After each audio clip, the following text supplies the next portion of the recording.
অনেকেই হচ্ছে এটাকে আঙ্গুর ভেবে ভুল করে বসে। আসলে এটা হচ্ছে গ্রামগঞ্জে পাওয়া যায়, মাঝে, মাঝে শহরেও পাওয়া যায়। এটা একটা খুবই একটা ঐতিহ্যবাহী ফল বলা চলে, অথবা খুবই একটা আ সুস্বাদু ফল বলা চলে। এটার কিছু না, এটা হচ্ছে আমাদের গ্রামে যেটা আমরাকে বলি জাম। হুম? এটার সাইজ কিন্তু অনেক ছোট দেখা যাচ্ছে।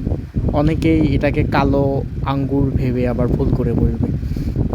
এটা কিন্তু আবার কালো আঙ্গুর না, হ্যাঁ? এটা যদি আপনি নিয়ে আসেন এই দেশি জামটা, এবং যদি সামান্য পরিমাণে মরিচ, দেন হচ্ছে যে আপনি লবণ দিয়ে হচ্ছে ভালোভাবে ধোয়ার পর যদি আপনি একটু ঝাল ঝাল করে মাখান, তাহলে দেখবেন যে এত সুস্বাদু যে আসলে খাওয়ার পর বুঝবেন।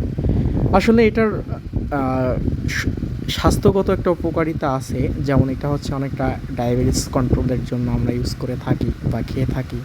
তারপর হচ্ছে আমাদের রক্ত পরিষ্কারের ক্ষেত্রেও আমরা খেয়ে থাকি। তারপর আমরা যদি আমাদের দেখা যাচ্ছে অনেক সময় হজমের সমস্যা হয়, আমরা পাচন ক্রিয়া অর্থাৎ হজমকে সঠিকভাবে বা হজমকে তাড়াতাড়ি করার জন্য এটা আমরা খাইতে পারি। ওকে, তবে আমার মনে হয় যে এটা যদি আমরা খাই, তবে আমাদের যে হচ্ছে উম, মানে শরীরের যে একটা উপকারিতা, এটা কিন্তু আমরা বুঝতে পারবো। তো আমার মনে হয় যে প্রাকৃতিক বা সেজন সেজনের মধ্যে যে আমরা ফলগুলো পাই, এগুলো আমাদের বেশি বেশি খাওয়া উচিত। খাইলে পরে হচ্ছে আমাদের অনেক ভালো লাগবে, হ্যাঁ।